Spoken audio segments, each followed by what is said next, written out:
5 বছরে বাণিজ্য প্রতিদিন যতটুকু এগিয়েছে এটা আমার মনে করি অত্যন্ত যথেষ্ট।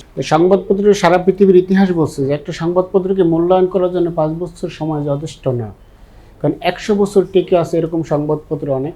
কিন্তু ইংরেজিতে একটা কথা আছে, এরকম মর্নিং শুজ দ্য ডে, যে একটা দিনের শুরুটা দেখে বোঝা যায় যে এটা শেষটা কোথায় হবে এবং সারা দিনটা কেমন যাবে।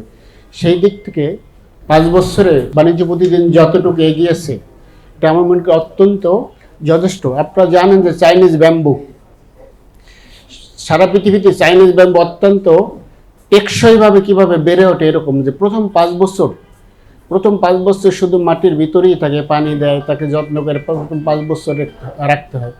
6ষ্ঠ বছরে এসে 80 থেকে 100 ফুট পর্যন্ত লম্বা হয়ে যায়। এটা তার মানে ভিতর থেকে অনেক বেশি শক্তি নিয়ে আসে। ঠিক এরকমভাবেই আমি গিয়াসকে ব্যক্তিগতভাবে চিনি এবং অনেক কাছ থেকে দেখেছি। গিয়াসের সততা, যোগ্যতা এবং পরিশ্রম যে কাছ থেকে দেখেছি। আমি আশা করি বাণিজ্য প্রতিদিন সামনে অনেক দূর এগিয়ে যাবে, সেই প্রত্যাশা করছি। বাণিজ্য প্রতিদিনের যে বিষয়টা আমার কাছে সবচেয়ে বেশি আকর্ষণীয়, আমার কাছে সবচেয়ে বেশি ভালো লাগে, এই পত্রিকার মালিক একজন সাংবাদিক। বাংলাদেশে অনেক বড় বড় পত্রিকা আছে, যে পত্রিকাগুলো হলো যে কর্পোরেট গ্রুপের পত্রিকা।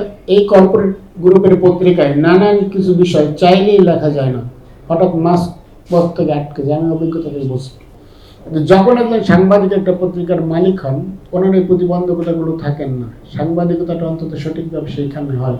সেদিক থেকে বাণিজ্য প্রতিদিনের সাথে আপনারা যারা আছেন, আপনারা অত্যন্ত সৌভাগ্যবান। অন্তত সাংবাদিক দুটোকে এখানে করা যাবে এবং মানুষের আস্থা নিয়ে খুব কাছাকাছি পৌঁছে যাবে, এই প্রত্যাশা করছি।